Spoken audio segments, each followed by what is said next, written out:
Que serait Cluny sans le tourisme? Souvent, nous nous sommes posé cette question et malheureusement, nous sommes en train de le vivre. Cette année si particulière nous montrera combien ce pan de notre économie est important pour l'équilibre de notre région. Et nous devons travailler tous ensemble pour garantir l'accueil de nos visiteurs.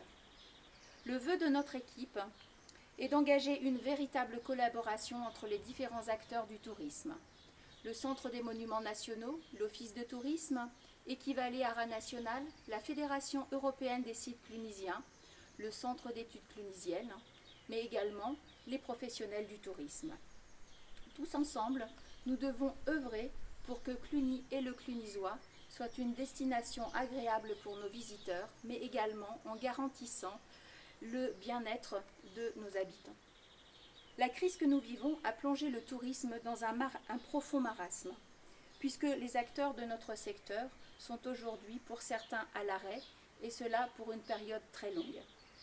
Si la solidarité avec les personnes âgées et les plus démunies a remarquablement fonctionné ces derniers mois dans notre cité, de mon côté, j'ai œuvré pour l'ensemble des professionnels du tourisme.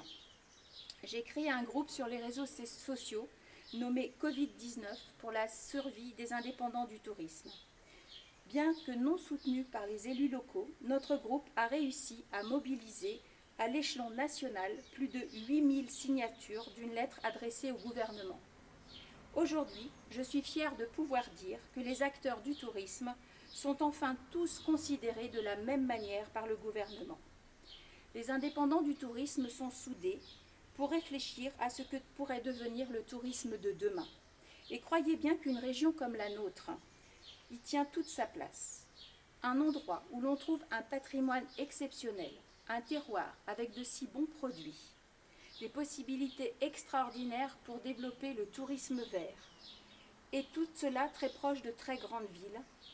Il nous sera donc très facile de proposer ce que certains appellent déjà le tourisme durable, mais que l'on pourrait traduire un tourisme de proximité pour et avec des gens de proximité.